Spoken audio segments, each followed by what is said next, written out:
The ninth of Av in Hebrew is called Tish B'Av. The ninth of Av sadly commemorates the destruction of both the first and the second temple that fell on this very day. That is why the ninth of Av is known as the darkest day on the Jewish calendar or in Jewish history. It is also on this day which the spies sinned against the land, and many atrocities happened to the Jewish people on this very day. For example, in the year 1492, when the Spanish Inquisition was decreed, where Spain told the Jews either to get out or you're going to be put to death. That's why many of the Jewish people left the Spain during that time, and even many came to India during those years. World War I happened in the shadows of Tish B'Av and many other tragedies as well around this time. And the reason why World War I is significant to Tish B'Av is because eventually, soon after World War I, the Jews suffered through the World War II, and in World War II, if you remember, the Holocaust took place. If you don't know, that's all history that has truly happened. World War II was basically an extension of World War I, and many things that had befallen the Jewish people tragically fell on the 9th of Av. That is why this day is known as a gloomy day. So when it comes to Tish B'Av, one of the customs besides fasting all day, one of the customs is like you see what we do over here. We sit on the floor of the synagogue, and if you are in Jerusalem, you will be near the Western Wall or the Kotel, and people take time to read Sefer Eka. Sefer is book, Eka is Lamentations. We take time to read the book of Lamentations, and we also take time to pray throughout the day. Most people believe that the whole purpose of reading the book of Lamentations is to try to invoke some kind of conviction regarding the destruction of both the temples. Most people believe that by chanting the tragic words of the book of Lamentations in a melancholy tone might bring in some tears, because the idea is to cry, you know. But for many people, this image or the idea of Tish B'Av, especially for us who are coming from Christian backgrounds, mourning and crying for the destruction of the temple really doesn't actually make sense, you know, because we are not really connected with any of these things. We don't even know, for matter of fact, any of our own history. We just know that Jesus came, because our whole focus has always been, I need to be saved and I need to go to heaven. So Tish B'Av, the question we need to ask is Tish B'Av all about mourning? Is Tish B'Av about crying? And actually, if you would check online, you can see that people wailing or even crying during this day. But is this really what this day represents? Because mourning or crying is what we naturally do when we mourn the loss of a loved one, especially when a dear one of us passes away. What happens? We cry. And it is like at the death of a loved one, there is this time of grieving. And one thing about the Jewish people, the time of grieving basically goes up to for 11 months. And that is why there is this Kaddish or prayer for people who are mourning, which is given for nearly 11 months for your mourning for your immediate family members or your relatives. And they say the Kaddish not because they are praying for the dead. Now, for those of you who don't know what Kaddish is a form of prayer for praying for the people who have lost a beloved, a dear one. And why are they doing this? This is not a Catholic thing. In fact, most of these things which we see the Catholics do is taken from a Jewish custom, but it has not been used in the right way because they have also not understood what it is. So, but the Kaddish is not because you're praying to the dead, but for the individual who is far from God, that when reality hits home, that life is temporary, the Kaddish is to install in that person that God's name is to be exalted. In the, you know what I'm talking about, there's a family I know recently lost a parent, and through the loss of the parent, both of them actually have gone away from God. They are not part of a fellowship, they're not part of a community, they're not part of a congregation. They have lost hope. One, when they lost a dear brother, fear instilled, and through the process they started going away. So in other words, when you're not part of a community and when you go through a grieving process, the grief is not an easy thing. That's why it's important to be part of a godly community, that in the grieving process, that when we come together, prayers are being made, so that when you feel that life is temporary, you need to know that God is still there on the throne. I mean, this is amazing. In other words, death is supposed to draw a person closer to God. That is why the great King Solomon said, it is better to go to the house of mourning than to a house of prayer, or house of praise, or house of party, basically. In other words, because when you go to a house of mourning, all of a sudden it hits you. Life is temporary. When my father died, all of a sudden it hit me. Life is temporary. We don't have, we think we're so strong, we have everything. But it's one thing to know somebody else died, but when your close one, your relative, someone next to you, your kin, you've been with them, you've been talking with them, you've been sharing with them, even if it is good or bad, but when you really, all of a sudden, it hits us. That's why what Solomon is saying, that when you go to the house of mourning, it sets a person to focus. What is the purpose of being here on this earth? This is the same thing with mourning and crying. It is a natural reaction to a loss. But it doesn't change the fact that something is lost. Yes, both the temples were destroyed. So we don't cry because of spilled milk. Since both the temples were destroyed on this historical date, are we mourning and crying for both the temples? Or are we mourning and crying for a specific temple? Which temple are we crying for? Which temple do we think about? The root, if you know, of Tish B'Av is found in Numbers chapter 13 to 15, if you've taken time to read. It is with the sin of the spies who rejected the land. That is basically the root. It talks about the 12 leaders who were appointed to go on a mission to Eretz Israel to check out the land, and they left from that place on 28th of Sivan in the biblical calendar, and they had a 40-day journey all the way to the 9th of Av, and were returning back to tell about what happened. They basically spoke evil in words which we talk about every day. They basically spoke Lashon Hara against the land.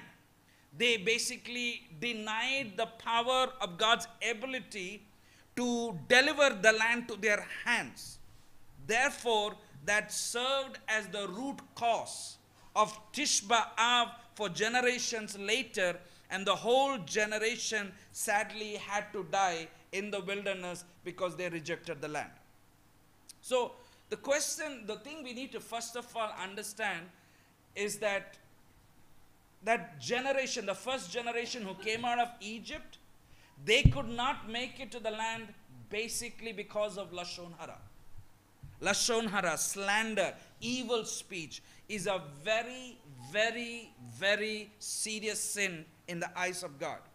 So the question is, how is this tied to the destruction of both the temples on Tish B'Av? The sages tell us both the temples were destroyed essentially because Israel was guilty of three main sins. Basically, the first temple was destroyed because of three sins Israel had. What were the three sins? Avodah Zarah, which is idolatry. Number two, they had adultery. And number three was murder.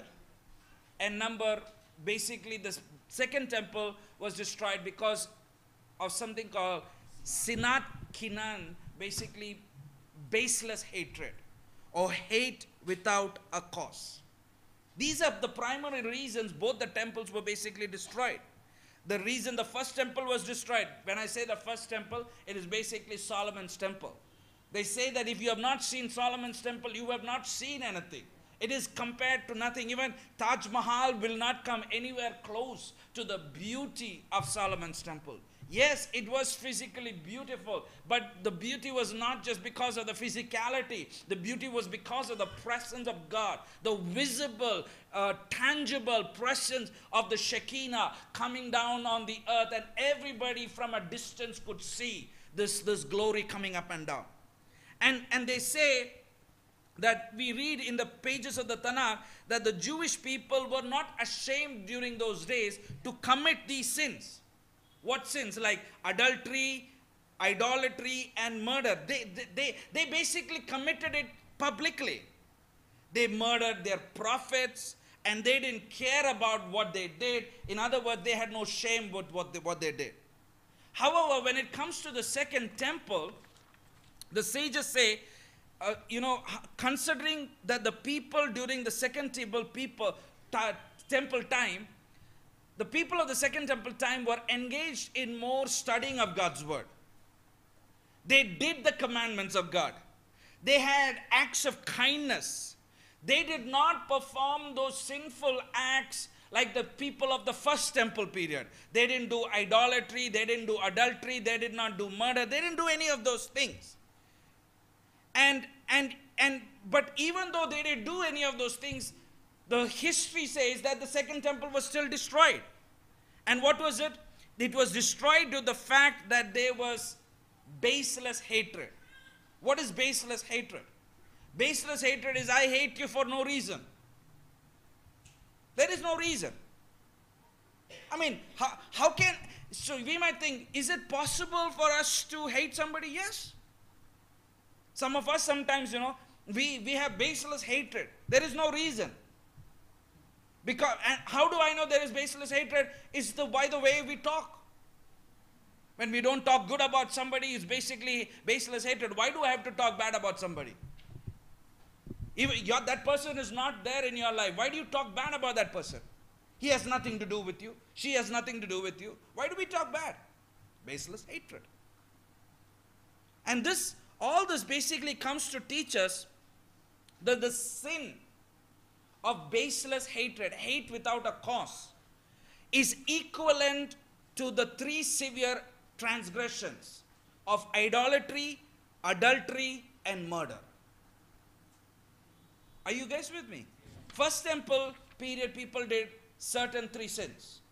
But the sages say baseless hatred is equivalent to what they did.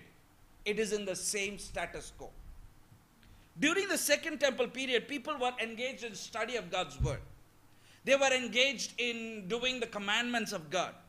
And meaning that the people of the second temple period were a lot more righteous externally than their ancestors during Solomon's time. They did acts of kindness, like they would feed the homeless, they would give charity, they would do all those external religious stuff. And all these things were performed, all these things were not performed during the first temple period. The question is, if that was not performed in the first temple period, why was the second temple then destroyed? Hate without a cause. The sin of hate without a cause is equivalent to idolatry, adultery, and murder. In other words, the rabbis are basically saying that the Jews of the first temple, they might have been evil in their lifestyle, but they were not as bad as the Jews of the second temple. What was worse was that the Jews in the second temple, they did it in the name of God. They did it in the name of Hashem. And in a very perverse way. Externally, they were the holy jolly golly girls or boys. I would say holy Joes. In fact, there is a difference between the first and the second generation. The rabbis say that the sin of the first generation were compared to a fingernail, while the sins of the second generation were compared to the throat. Garon, that is inside the person. You might be wondering, wow, what a comparison. Or why do they compare it with the different organs? Why this difference? The fingernail, if you know, is external. It is something that everyone sees. The throat is internal. You can't see the motives of a person. So if you try to mask your true agenda on the inside, externally dressing yourself in God's word, you can deceive anybody. But yet, you're far from God. Are you with me? And outside, you're so religious. You go to church, you give Zedkah, you feed the poor, you do all these things, you know. You compare all these things, but inside, you know you're not close to God. Whereas the fingernail is also interesting. For those of you who don't know, what is the fingernail? Fingernail is nothing more than dying skin. You cut it, it grows back. In other words, what the rabbi is saying is that they were praising the first generation even though they did these things, because the first generation had the ability to recognize evil. And when they truly repented, it was like cutting their fingernail, and basically they would repent, but they would even go back, and they would also reform their ways. They were able to reform their ways, the first century people during Solomon's time, versus the second century people, or the people during the second temple period. You know what they would ask? What should I repent about? I didn't do anything wrong. What did I do? There is no sin. I'm not the mistake. He is the mistake. It's the pastor. Absolutely, yes. Yeah. Yeah. Yeah. Because as religious people, we make note, you know, I didn't do this, I didn't do this, I didn't do this, I didn't do this. He did this, he did this, he did this. It's basically like, when you think about that, it basically reminds us of the parable that Yeshua gave in the New Testament about the Pharisee and the tax collector. You just take some time to read it. Luke chapter 18, 9 to 14. Luke 18, 9 to 14. See, Yeshua spoke this parable to some who trusted in themselves that they were righteous while holding others in contempt. Verse 10. Two men went to the temple to pray, one a Pharisee, the other a tax collector. The Pharisee stood and was praying this to himself: "Oh God, I thank you that I'm not like other people. I'm not thieving, I'm not unjust, I'm not adulterer, I'm not even like this tax collector. I fast twice a week, I tithe on what I get, 10% and more is what I give. But this tax collector, standing, comes from some distance away, wouldn't even lift his eyes towards the heaven, but he's beating his chest saying, 'Oh God, please have mercy on me because I'm a sinner.'" And verse 14 says what? "I tell you, this man, this tax collector, rather than the other, that the Pharisee, went down to his home declared righteous. For everyone who exalts himself will be humble, but the one who humbles himself will be exalted." I mean, look at the guts of this guy saying, "I'm not like this guy." Okay, you don't want to acknowledge that you have not done anything wrong, but it is another thing to put down another person and say, "I'm not like that person." In other words, we see there is a great big difference between these two generations. The generation when the first temple stood and the generation when the second temple stood.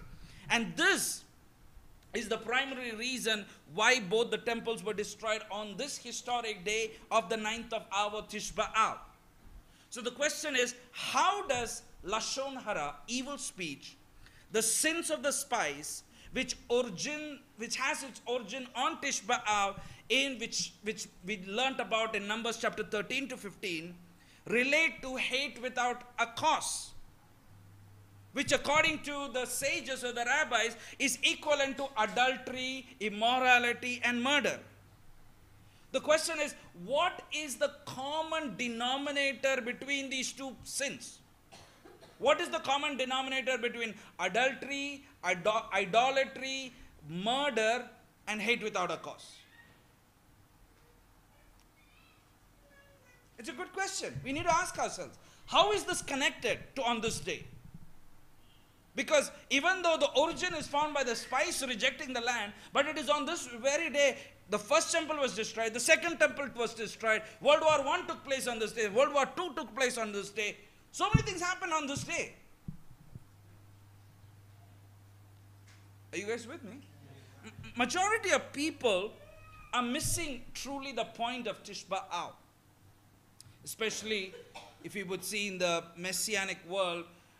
In the Messianic world also many people are really clueless about Tish B'Av.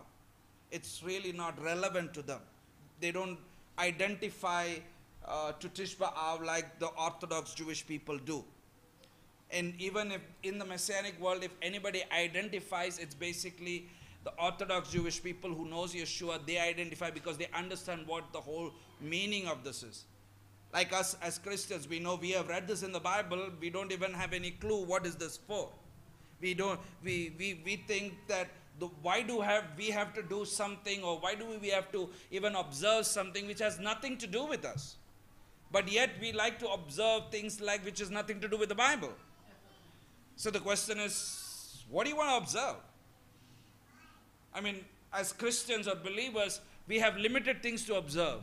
But those people who follow the Bible, there are so many things to observe, you know. Week after week, there is something to observe. Every time there is something to do. So most of the other people don't identify because they think it is insignificant to identify with the temple when Messiah has already come, and therefore it is even worse than the unbelieving Jewish world that they don't even recognize Yeshua as the Messiah. Why? Because the Messianic community, or I would say our own community, or us as Christians, we are more guilty of hate without a cause among ourselves. We just sang that song, behold how good and pleasant it is. Yes, it is good.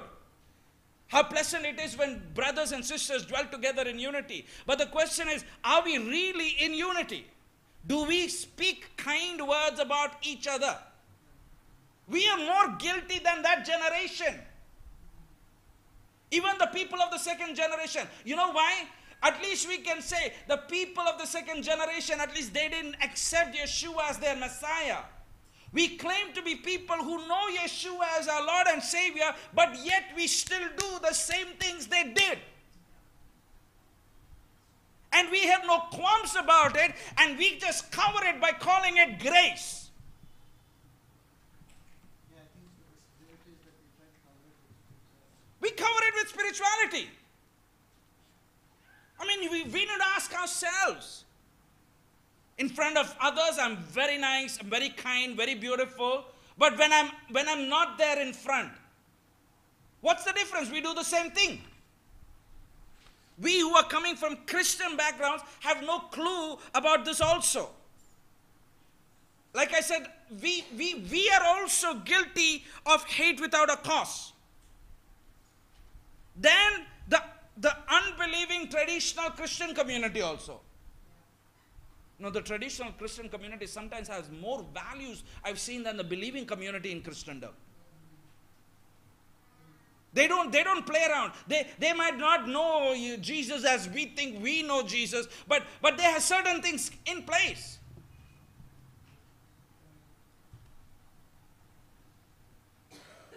How can you say this, Pastor? I am a person who have experienced this firsthand in my own life. experienced it. Many of times I keep experiencing this. What is the reason? Why? What did I do to you? When we started our congregation, what was the purpose of talking bad about us? What did we do? The question is very simple. If you say that we have gone wrong and our theology is wrong, then according to Yeshua's own words, it is your responsibility to bring this lost sheep back. Why are you not coming after this lost sheep? You don't care about my soul? I also speak in tongues like you guys. I am also baptized like you guys. I believe very significantly. I accepted Yeshua, did all those things you guys did. You don't care about my soul? My Jesus said that if he goes for one lost sheep, I'm not valuable? What is the reason? Hate without a cause.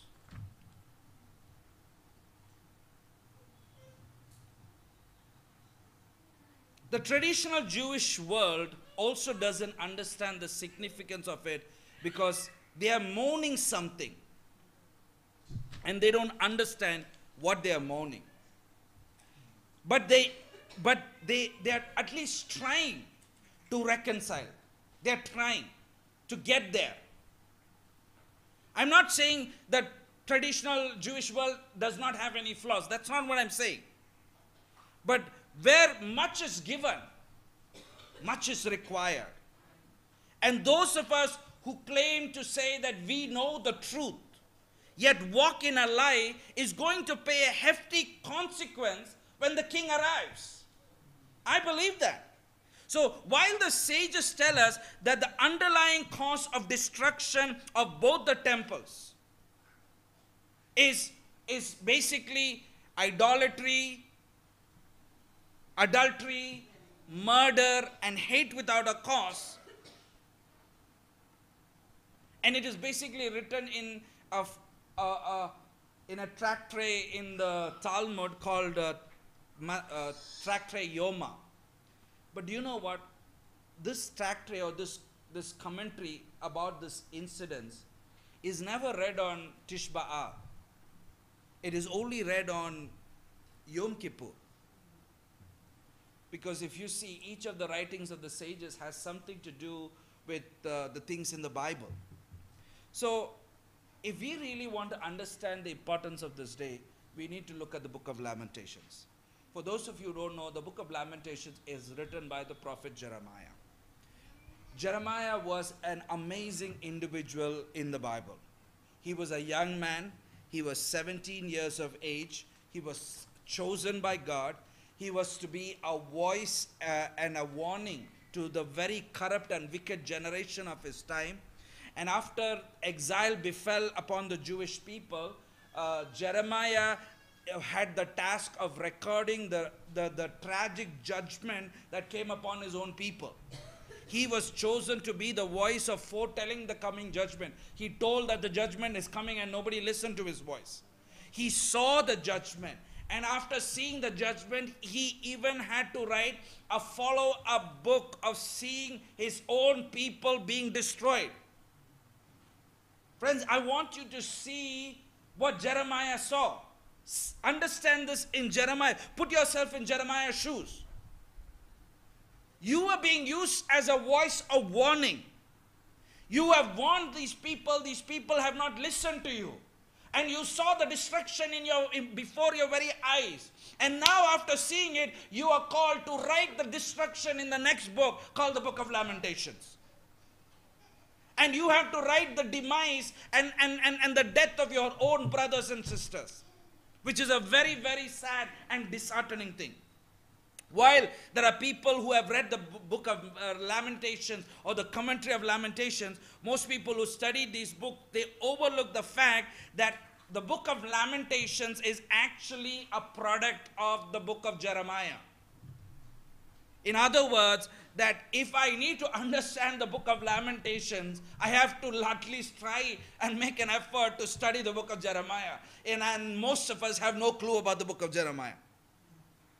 Because the book of Lamentations is nothing more than an extension of that which was originally done from the book of Jeremiah.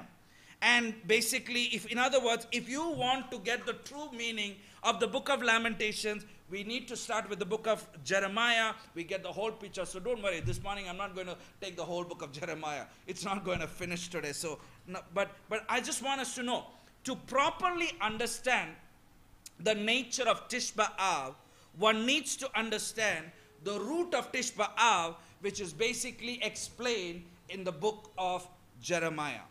Very important to know, because one doesn't fulfill their observance of Tish B'Av simply by mourning or crying. Unless one's mourning is reparative, unless our mourning is reparative, it does not fulfill the purpose of what people think the purpose of Tish B'Av is all about. Some of you might be wondering, what is reparative? What is reparative, guys? Yeah, so that means if you're mourning and crying, if it is not going to have an effect of repairing what you have made, then your mourning and crying is of vain. You're just crying. You're just shedding crocodile tears.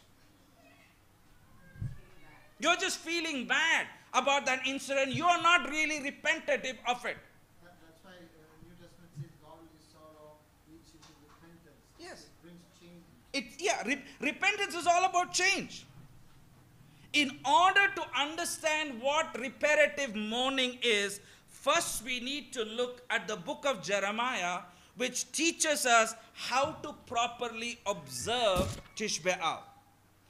Just before they went into exile, Jeremiah receives a word from Hashem about Rachel, the mother of Israel, weeping in the heavenly world over the banishment of her children. I don't know if you have read it, but it is a very interesting description which we find in the book of Jeremiah, chapter 31, verse 14. 31:14 of Jeremiah.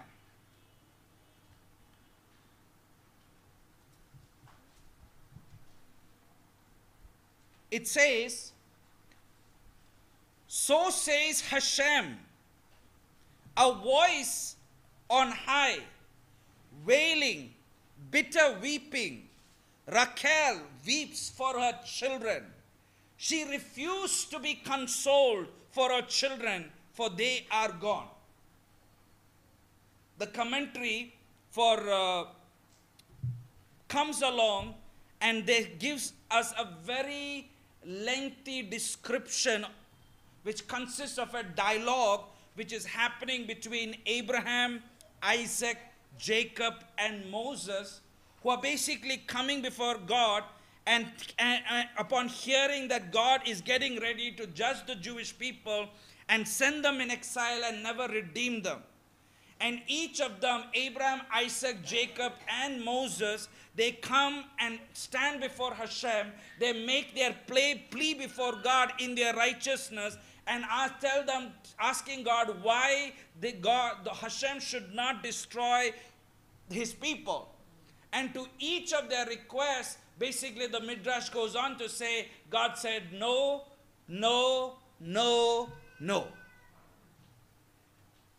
In other words, God said, my decree is to send them in exile, and I'm going to remove them permanently. In other words, God is getting ready to say, I am about to end covenant. Notice, I don't know how many of you have noticed where this crying bitterly of Rachel, which chapter is this in?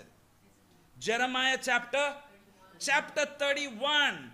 Do you know what happens 15 verses from here? What happens 15 verses from here? It's basically the renewed or the Brit Chadashah. Friends, it is very important to have a contextual understanding of the Bible and not just read the Bible as chapter or sound bites. You cannot separate verse number 14 of chapter 31 with the renewing of the covenant, which comes later in the same chapter in verses 31 to 33. This is the backdrop of understanding the new covenant. To understand the new covenant, we will only understand it if we take time to understand what happened before that. Okay? So in this chapter, about the renewing of the covenant, the Midrash comes along and depicts Abraham, Isaac, Jacob, and Moses trying to plead with God. And when the Midrash depicts the forefathers and Moses praying before God, the question is, where did they get this idea from? Where did the sages get this thought that they are praying before God? Friends, first of all, we need to know everything the Midrash does is they're recreating a scenario that was already existent in the Bible. Yeah. Okay? That is how Jewish hermeneutics or interpretation of God's word basically works.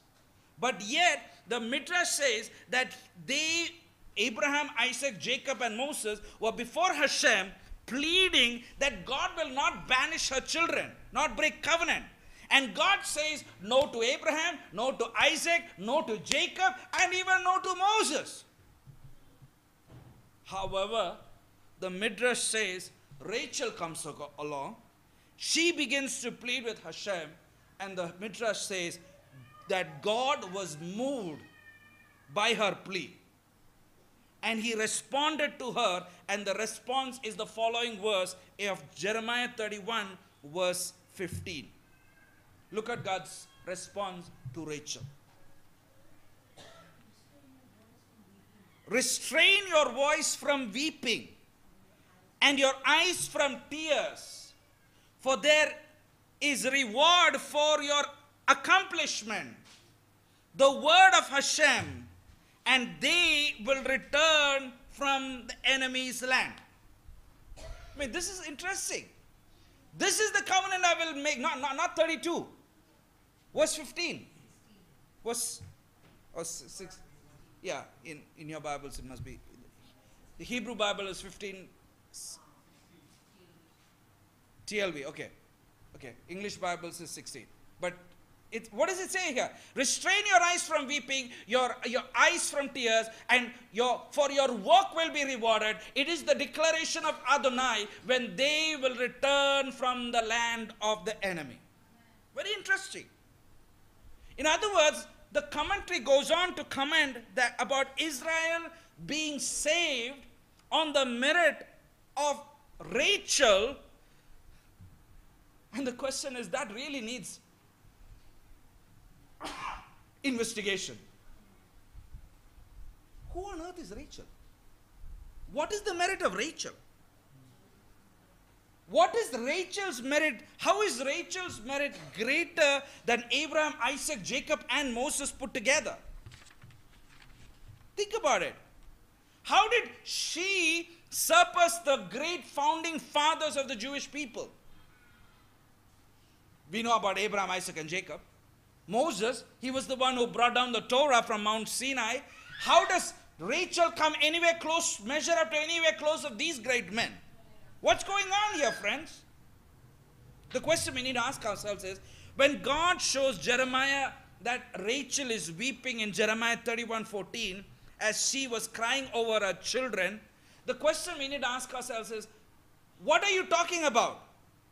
Which children is Rachel crying about? See what it says, 14. So says Hashem, a voice is heard on high, wailing, bitter weeping. Rachel weeps for her children. She refused to be consoled for her children, for they are no more.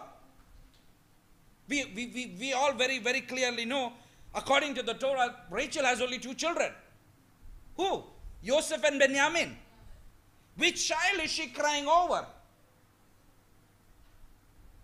The another question we need to ask ourselves is, why does Jeremiah switch in the text from the plural to the singular regarding the Rachel crying over the Jews? What do I mean by that? It says that he comes along, he says he cries, and then it says that she does not want to be comforted. Then it says, why? She doesn't want to be comforted for her children. Why? And then it says, what does it say? They are no more, or they are gone. You know what? That's wrong. The Hebrew does not say that. The Hebrew says, He is God. There is only one individual that is gone here. It is not they. And she is crying over her children because one individual is gone. The question is, what's going on in this text? Friends, we won't see this in the English. What do you mean that you are the mother of the people and one individual is gone? Which children is Rachel crying about? Is it Joseph? Is she crying about Benjamin? The Midrash comes along and tells us something very, very interesting. They say, the reason why Rachel is actually considered the mother of Israel over Sarah and Rebekah or Rivkah, she is considered the mother of Israel even though she only gave birth to two children biologically, Joseph and Benjamin, is because everything that Jacob did and experienced was for what? He did everything for the sake of Rachel. If you remember the story. See what it says over there.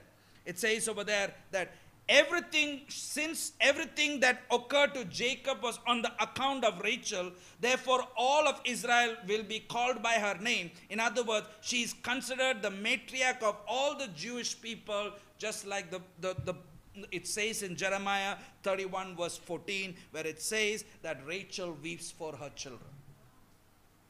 The Midrash wants us to understand that since Jacob's original agreement to work with his uncle Laban was basically only to marry Rachel, and even though Jacob suffered under Laban for 21 years, all his suffering was ultimately for her sake.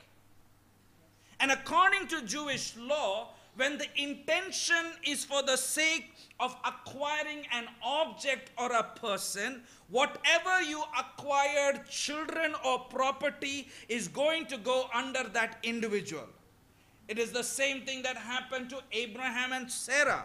They go down to the land of Mitzrayim, where there is a famine in the land, and we see that they come up with a scheme in order for knowing, not so that they would not know that they were married, and they would say that Sarah is my sister. And when Pharaoh finds out what the truth is, he gives Sarah a gift. True? In fact, he actually gave her two gifts. He gave her the land of Goshen, which is basically a resort land, which is why the Jews, when they came back to Egypt, that's where they were living. And he gave her Hagar, who was her maidservant. And we see, as long as Sarah is alive, that the child that Abraham had with Hagar was not Abraham's, but it was Sarah's. It belonged to Sarah's. That meant everything Abraham acquired was for the sake of Sarah, and everything was only for Sarah and nobody else. Isn't that amazing? Everything that Jacob went through was for the sake of only one wife. And that meant, even though he had three other women in his equation, and even though they gave birth to other children, all those children are considered Rachel's children. Isn't that amazing? Now, in order to understand or appreciate the answer to these questions, we need to understand why Rachel is the key to understanding the meaning of Tish B'Av. By reading Jeremiah and learning about the tears of Rachel, one would assume that because God responds to Rachel's tears by promising to end the exile of Israel, it sets a formula that if all Israel would shed tears on Tish B'Av, God would end his exile of Israel. It's like, it sounds legitimate, like 2 + 2 is 4. So this must be the formula over here. While this view may appear to justify this notion to approach Tish B'Av by mourning and forcing yourself, in other words, what I'm trying to say is that just because God had mercy by seeing the tears of Rachel, which means that if I also cry and he does exactly what Rachel does, maybe God will also have mercy on me. That's what basically it is saying. But many people look at this emotion and they think maybe if we do what Rachel did, our exile as Jewish people also will go. But you know what? This whole truth, it is not true anymore. It is not true. It is actually 100% false. God is not giving her an answer because of her tears. Are you with me? Let's look into this. Jeremiah depicts Rachel's first and foremost as the mother who weeps over his children, her children. How can a person who is not a parent, let alone identify with the pain of Rachel? Look at Jeremiah. We are looking at Jeremiah. Jeremiah is basically talking about Rachel as a mother. She's weeping over her children. How can Jeremiah talk about this? What is happening over here? Do you know what it is like to carry a child in your womb for 9 months? Do you know what it means to push out a child when it's time to come out? Do you know what it means to rear a child? You can't identify with a mother if you have never been a mother. In other words, how can the Jewish people identify with Rachel if you're not a mom? You can't identify. Your tears are not legitimate as the tears as she has. For example, the bond with a child and a mother cannot be replicated in a laboratory. The bond between a child and a mother cannot be studied in university. Nobody can actually emulate a mother. So the purpose of Tisha B'Av is mourning and crying like Rachel over here in Jeremiah 31. How can anyone reach the level of Rachel unless they have internalized the pain of the mother who cries for her children? You can't. Are you with me? When a mother calls one of our other sons on behalf of the other son who is about to die and says at 3 a.m. in the morning, wake up, please pray because your brother is about to die. Pray, do something. That grief, that prayer, that mourning, who can have that other than the mother? How do we identify with these days, friends? Jeremiah's depiction of Israel is to open our understanding about the true meaning of Tisha B'Av. According to Jeremiah, Rachel's ability to stand before Hashem on behalf of our children has nothing to do with her heartfelt tears and agony. Jeremiah tells it very clearly. He's saying she has favor before God not because of her tears. She has favor before God not because of her suffering. She has favor before God not because of all those things she's doing physicality. Because when God responds to Rachel, He is not responding to her tears. Even though she is grieving. See what it says over there. Verse 15 of Jeremiah 31. So says Hashem, restrain your voice from weeping and your eyes from tears, for there is reward for your accomplishment. The word of Hashem, and they will return from the enemy's land. You know what God is saying? In Jeremiah, Hashem says that He is responding to Rachel not because of her tears, but He is responding to Rachel because of her action. She did something. He is not responding to her because of crocodile tears. He is responding to her for the work, your action, your reward is your accomplishment. In other words, Rachel did something. She was not just weeping, oh God, no, that's not what, yes, she did it, but that was not the reason why she had favor from God.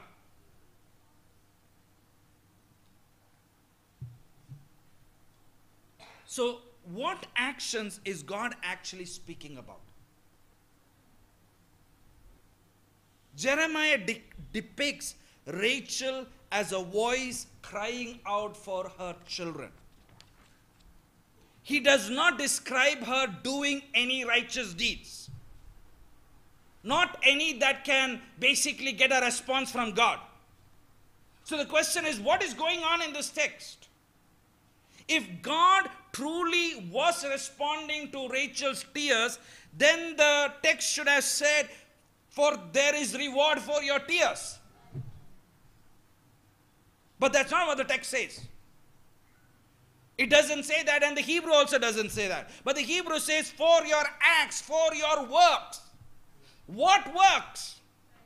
See what it says, verse number 15. It says that, restrain your voice from weeping, your eyes from tears, for there is a reward for your accomplishment. According to Rachel, the actions of Rachel function as a prayer itself. Something she did was like praying. The question is, what was her action? Are you guys with me? On a practical note, what does it mean to cry before God? If you are one of those people who come to God with crocodile tears, crying like a river, and you think that the Lord is going to answer your prayers because you cried like a river, you're going to wait for the next 1,000 years to get an answer. Because God doesn't respond to tears. He responds to action. So what do you mean, Pastor? I should not cry? No, that's not what I'm meaning. Your tears should be backed out with action. Crying is significant because it is to break a person away, break a person down to a state of remorse. Crying is to help the person to change their ways. Crying, she's crying, in other words, she's suffering. Jeremiah is telling us God doesn't respond because of her tears, God responds because of her action. I mean, you might say, Pastor, this is really, really, really very unsympathetic. You're not understanding my situation. Yes, I'm not understanding your situation. Because that's what the Bible says. It might sound unsympathetic, but that's the reason people are not successful in their walk with God. Because most of the time when people just cry and cry and cry, they're just depressed. They moan, they cry. Friends, if you want to moan and cry, go to the bar, 10 Downing Street. That's what people do. Have you heard of any holy alcoholics? If it was only tears. God, I mean, why do people go for drinking? Why do we go for drinking? Oh, I was depressed. So if I drink, I'm all right. Early morning, afternoon, my kick is gone. I'm awake. Now it returns. Friends, tears must fuel action. This is the example of a woman who is agonized in prayer, is what Jeremiah records over here. But God says, I am not moving on your behalf because of your tears. I am moving because of your action. And many of us are missing the point because we have no clue of Tishah B'Av. God does not respond to her tears. God responds to her action. Tears are supposed to prompt you. Tears are supposed to change you. Tears are supposed to move you. Tears are supposed to shake you off. Tears are supposed to break you off from your old way of living. If you are really, really tearing up which means that you are really, really doing Shua. That means you're not going to go in that way of path anymore, ever again. That's what real tears are. But if you're going back to that old way of life, all you did was crocodile tears. And God is not impressed by it because He knows it.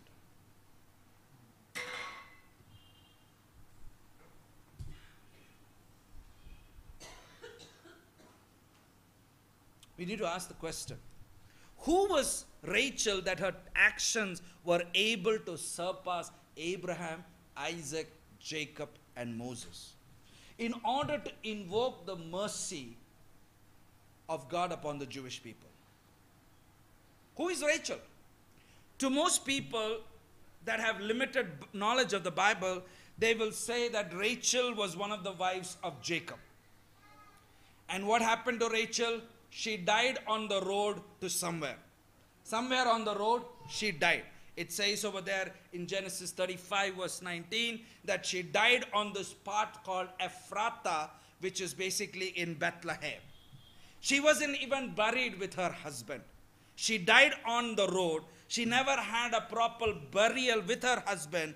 And there is not a lot of detail about Rachel in the Bible. On her grave, today,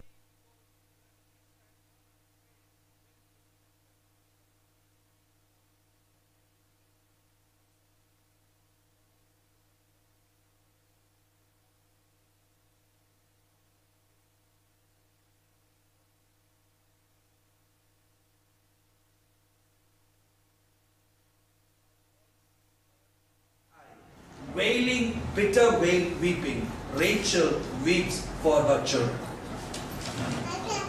Interesting, right? Why did the sages and the rabbis invoke the memory of Rachel with this verse from Jeremiah? Why is this verse on her gravestone? If we go back to the origins when Rachel is first mentioned in the scripture, we find that on the gravestone they could have written beloved husband, beloved wife, beloved mother. I mean, that's not what is written. See what it says over there in Genesis 29:18. Genesis 29:18. What does it say? Jacob was in love with Rachel, or Jacob loved Rachel. Why couldn't this be written? A beloved wife.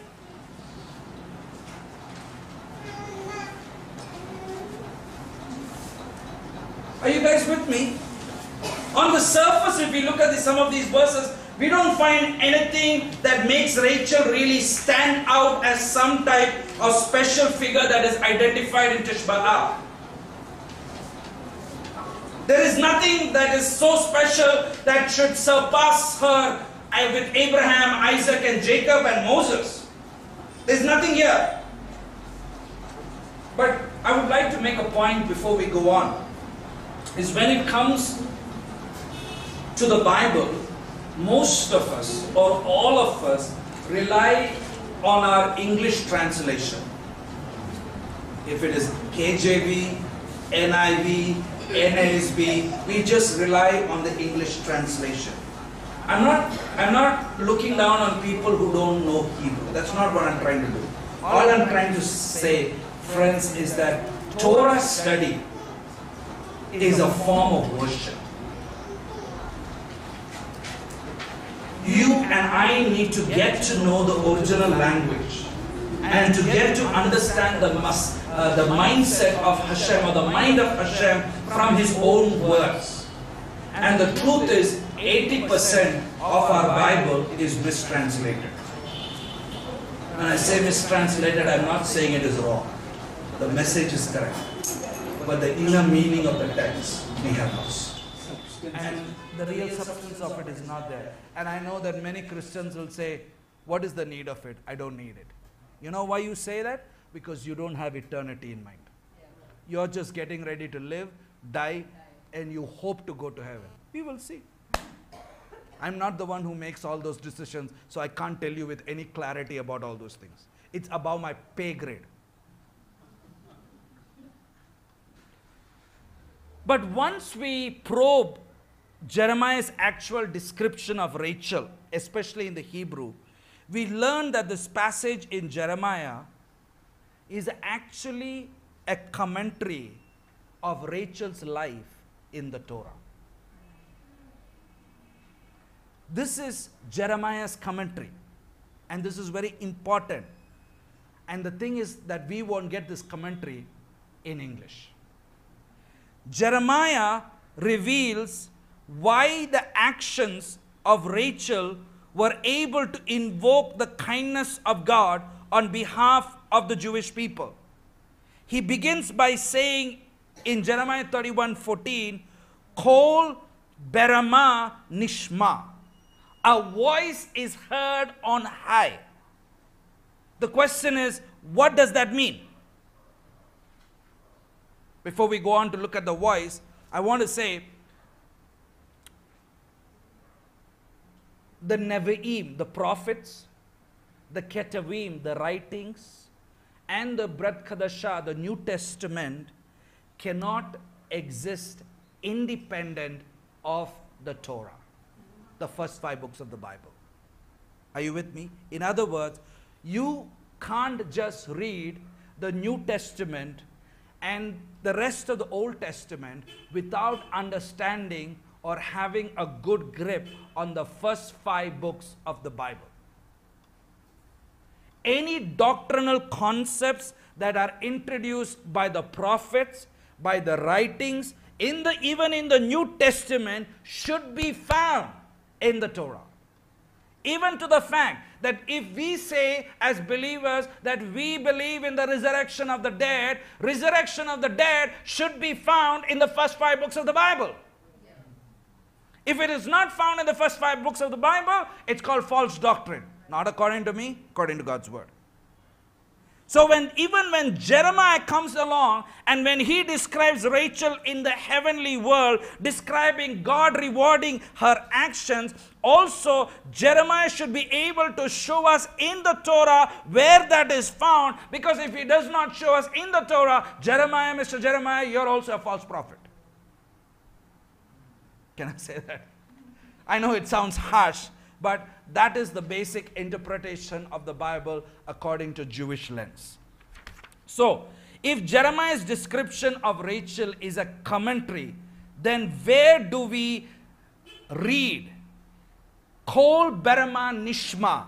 A voice is heard on high in the Torah. A voice crying out loud. Where do we find that at? In the Torah. There's a ring.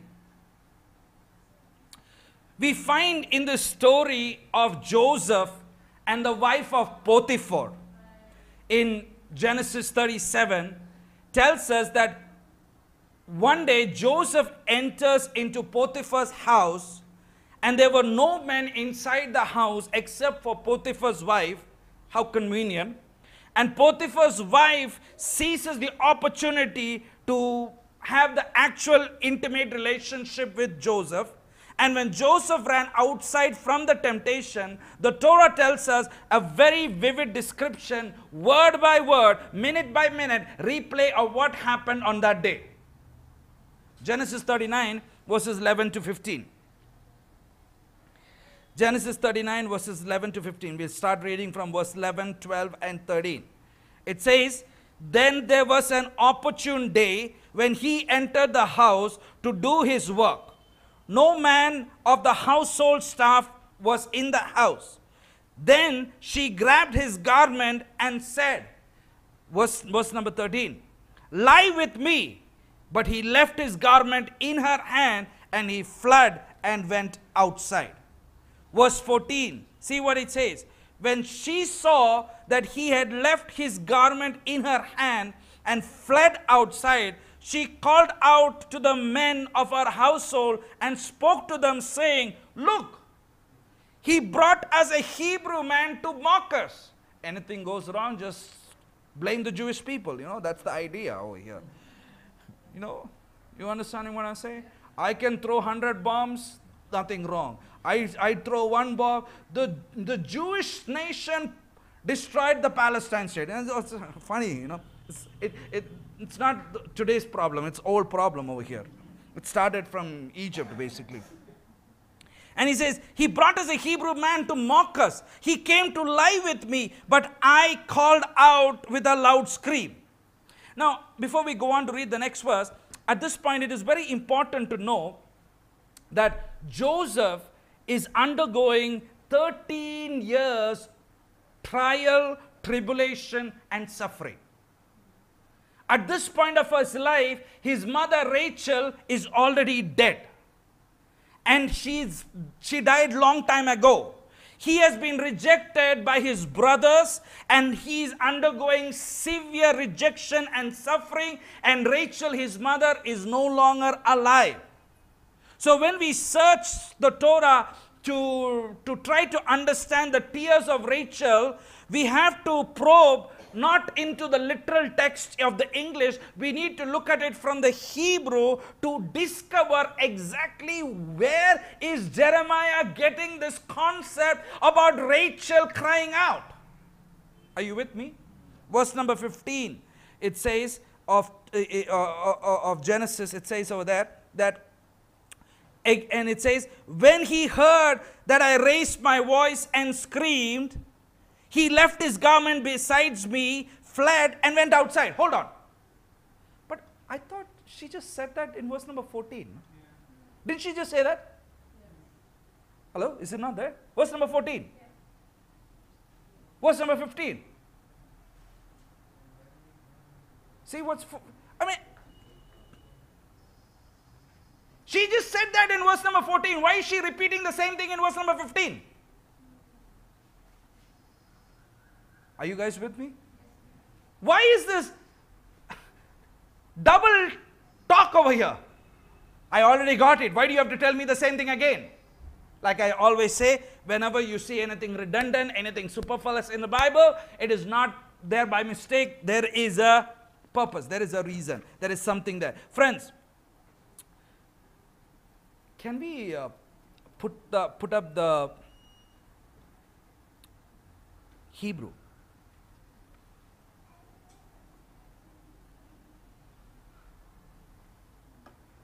Does anybody have the Hebrew Bible? Open your Hebrew Bibles.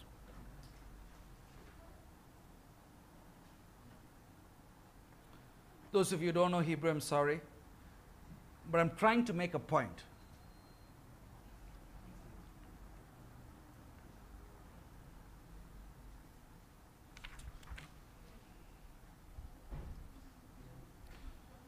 We need to closely examine the words in Hebrew.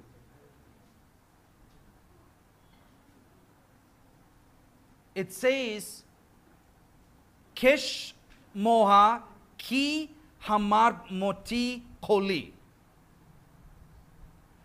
When we basically reverse that verse, we get the word Koli Hamorti Ki Keshmoha. And from this verse, Jeremiah basically deducted the word Kol Berama Nishma, which is a voice is heard on high. We can't get it in the English. I can't translate a Hebrew scripture. So the question is, where did he get it from? He got it from here. This is where Jeremiah is getting this information from, and we will never get this information which Jeremiah is saying in the English Bibles. Because embedded in his words, he's basically from the scripture in Genesis, he's trying to say a voice on high is crying out. This is the source. So when the Torah records Joseph fleeing from Potiphar's wife after he says the word, after she says the word, I raised my voice and screamed, it is as if the Torah is telling us that the voice that Joseph heard was not really Potiphar's voice, but the voice that Joseph heard was his mother's voice. That's why what the Joseph say is heard. He, in other words, what the Bible is trying to tell us when it is repeated double time, the second time the word is, the Bible is saying that Joseph did not hear Potiphar's wife's voice. He heard Rachel's voice calling from on high. And that's powerful. Now, here is a man of God listening to the voice of God. Is it possible? Yes, God, friends, it is possible. Jeremiah's interpretation of Rachel's voice and Joseph is very significant to understand today's day, 9th of Av. It is the key to unlock Tish B'Av. It is one of the reasons when describing the tears of Rachel, Jeremiah switches from the plural to the singular when she says that she weeps for her children. Why? Because he is no more, not because they are no more. He is no more. Who is this? Joseph is no more in the literal level.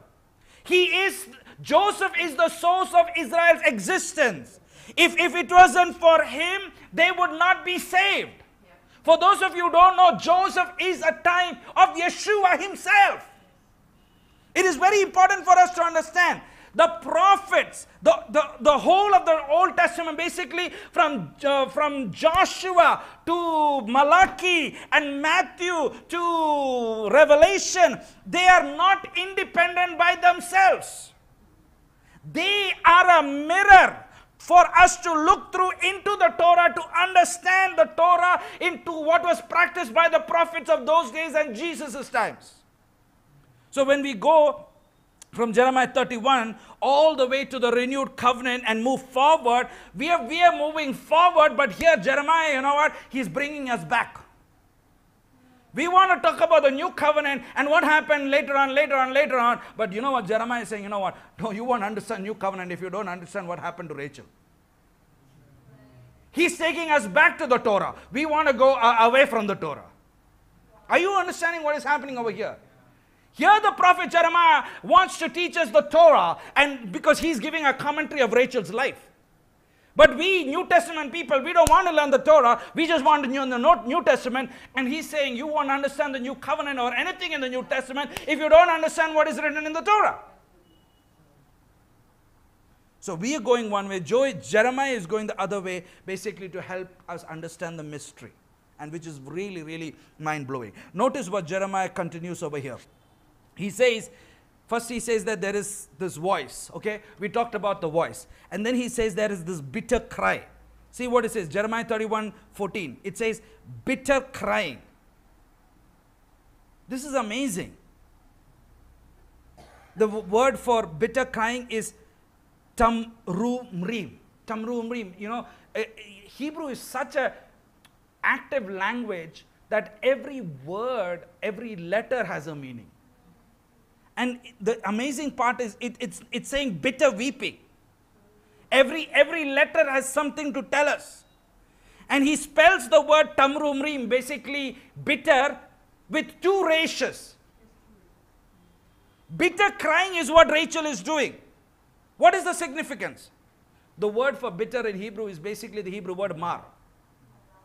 Mar, memresh. If you think of Mara, if you think of Miriam, they all come from the root word mar, basically meaning bitter. But here he puts an extra resh, making it marar, meaning very bitter. Very, very, very bitter. So when Jacob, you know, if we go back to the book of Genesis, Jacob went to bless Joseph right before his death. You remember that portion? And Jacob mentions that how Joseph's brother embittered him by rejecting him. Let's turn to Genesis.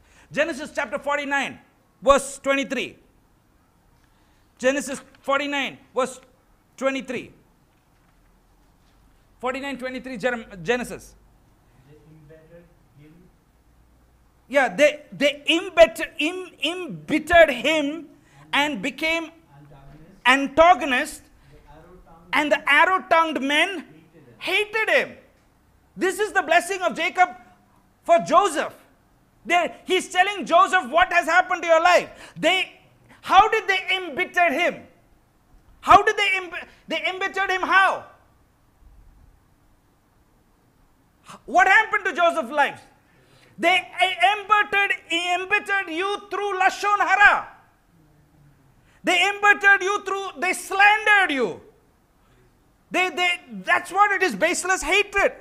And they basically depicted you as evil. Lashon Hara. One of the sins that is associated with Tishba'al, which is the origins of Tishba'al. Right. And we see over here, what is the reason of Rachel's embittering? It's because Joseph went through embittering. Rashi, who is a famous commentator of the literal level of the Bible, especially the Torah. This is what Rashi says. His brothers made him bitter by rejecting him. And the wife of Potiphar made him bitter by having him imprisoned. And Rashi says the reason why there is two ratios in that word bitter is because there are two times when Joseph was embittered. With Potiphar's wife selling him out and his brothers betraying him. Before I go on, I want to make a point.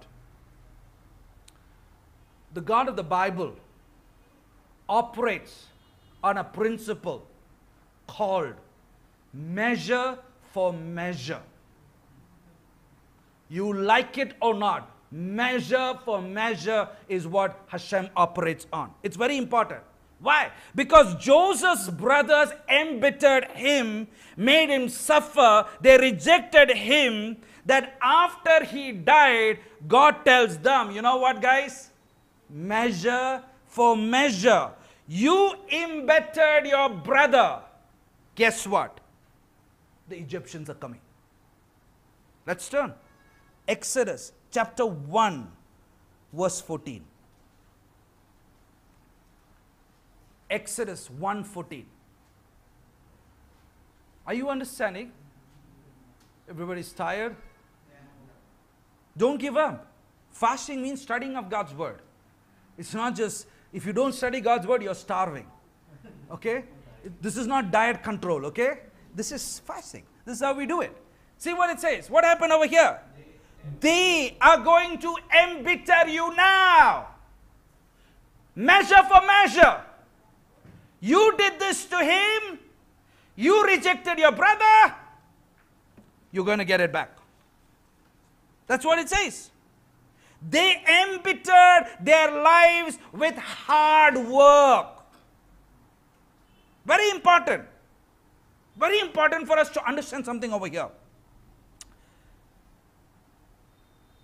That our sin that we do can set the stage of some destruction to our descendants. Our sin that we do can set the stage for destruction to our descendants. So we think it's only with us. No, we have to be careful. Lashon Hara is the greatest evil in the Bible. And as Christians, we need to know what it means just to keep our mouth shut. But it's very difficult for us to do that. Because I like to talk. It tickles my ears. It activates me. And the more I talk evil about one another, remember, if you're not going to deal with it, what has been done to our son is in turn now going to be affected not only to our son, but the other children are also going to be affected because of it. Think about it as a mother, friends. The love of a mother for her children is the same. How many of our children they have? All the children, same status, no favorites for a mother. This is what is exactly happening here. Rachel is weeping because she sees that the evil that befalls her son will in turn befall the rest of the Jewish people as a consequences of their hate without a cause. It's measure for measure. And she is crying because of the destruction of her children. And because of this bitter tragedy, Jeremiah goes on to say, there in Jeremiah chapter 31 verse 14, it says, Rachel weeps for her children. You understand why Rachel is weeping? It's connected to the Torah. Jeremiah is drawing a parallel to the tears of Jacob, who also, when he was informed of his son who was dying. Turn with me to Genesis 37:35. Genesis 37:35.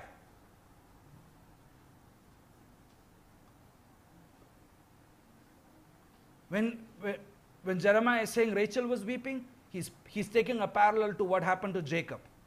What does it say over here? His father wept for him. Jeremiah says Rachel cried for him. Jeremiah is drawing this parallel. Just as both parents, they are mourning the loss of Joseph. And the text goes on to tell us that both Joseph and Rachel refused to be comforted. See what it says. Jeremiah 31:14. Jeremiah 31:14.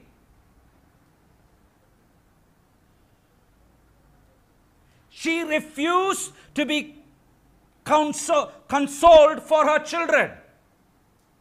She refused to be comforted. Who? Rachel. We see in Genesis 37:35 that even Jacob refused to be comforted. Are you with me? Yesterday was Shabbat Chazon, to see the vision. Next Shabbat is Shabbat Nakum. Nakum means Sabbath of comfort. 3 weeks are over. That means it is 7 weeks of comforting before we reach the high holidays. It says over there in Isaiah, comfort my people, says the Lord. This is where God speaks comfort to his people after the temple is destroyed. 7 weeks of comfort, which leads us right into the high holidays. Jeremiah tells us that the reason why both Rachel and Jacob refused to be comforted is because their son is gone.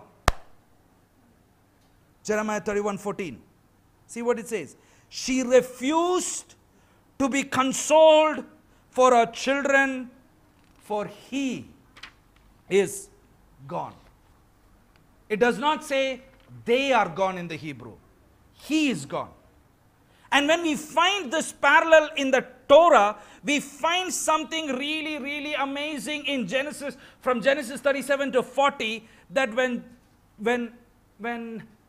Reuben, you know who Reuben is? He's the firstborn of Jacob. Okay? Reuben, when he goes to check on Joseph, he discovers that Joseph is missing from the pit, and he runs over to his brothers, and see what he says in Genesis 37:30. This is very important for us as believers. Genesis 37:30. 37:30. What does it say? Returning to his brothers, he said, "The boy is gone, and where can I go?" Reuben is saying this. This is really important. Friends, this is the connection to why God moves on behalf of Rachel. This is the connection. I can't go there today, but I just want you to know this is the connection. We're talking about what was Rachel's actions. Rachel's actions has to do with Leah and Reuben. She did something to Leah. She did some action to Reuben. There is a connection here of what she does with her sister is what moves the heart of God. And it is fascinating that Reuben is connected to Joseph here. Who was Reuben? Reuben is the oldest boy. He's responsible to go back to daddy and tell about the loss of the son. But here is something much more deeper, friends. It's the words of Reuben. In Hebrew it says, "Va ani ana aniva." Where shall I go? Joseph is missing from the pit. And Reuben is asking, where shall I go? Why? Because Joseph is the source of our existence. Without him, I cannot live. We have to understand the messianic implications of Reuben's words. He's saying, if he is gone, then what is there for me? There is nothing. If Joseph is gone, the Jews are destroyed, they're finished. They would have descended to Egypt and no more assimilated to the Egyptians. It is the same thing with the Messiah. Yeshua. If he didn't come, we are nobody. We are not even citizens. Are you with me? The greatest misunderstanding about Tisha B'Av is that people think that they should shed alligator tears. No. We can read Lamentations all day and we can try to cry, but we can try to identify with the tears of Rachel. But friends, this is absolutely wrong. God responds to her not because of her tears or suffering, but because of her actions. Finally, let's just look at that last verse, 31:15 of Jeremiah. 31:15 of Jeremiah. So says Hashem, refrain your voice from weeping, your eyes from tears, for there is reward for your accomplishment. The word of Hashem, and they will return from the enemy's land. Hashem is talking about, now just keep it there. It's talking about an action. While Joseph is instrumental to understanding Rachel's connection to Tisha B'Av, since he is the source of Rachel's tears, his embitterment led to the embitterment of the Jewish people. The suffering of Joseph is not what makes the story important. The story is not about Joseph's suffering.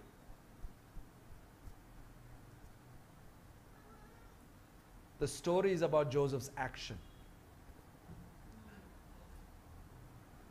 It's the same thing with the Messiah. It's not his suffering, it's his action. It's not about Rachel's suffering, it's about Rachel's action. Joseph is a mirror of our mother Rachel. In order to understand the real meaning of Tisha B'Av and to even invoke God's divine mercy, and in order to finally rebuild the temple and to fully restore Israel, we need to learn how Joseph's actions are rooted in his mother's actions. Like the old proverb says, the apple does not fall far away from the tree. When God responds to Rachel, it is not based on her tears, it is based on her actions. And the question is, where do we learn about the actions of Rachel? We actually learn it in verse number 15. But the only thing is, it cannot be seen in the English. Wow. It can be seen in the Hebrew. It says in the Hebrew, for those of you who know, Ki Esh Sakar Lifo Latek. And if you look at that word, Esh Sakar, and put them two together, Esh and Sakar, put them together, it gives you the word Issachar. Who was Issachar? Leah's son. Something in Rachel's action that she did for Leah. Huh? And that action cost the favor of God. With Leah, with Reuben, and Issachar. With that, I'll stop. I know where to stop, no? Think about all these things, and we'll slowly just close down for today. That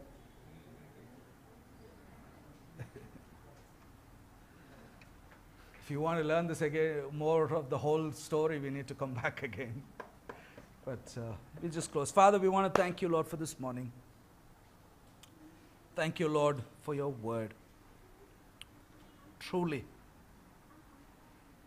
Jeremiah makes it very, very clear to us, oh God, that your mercy to the Jewish people is based on the actions of Rachel, the actions of Joseph. And your mercy towards us is based on the actions of Yeshua. And I pray that each of us will take it upon ourselves to have those same actions. And let your name be glorified.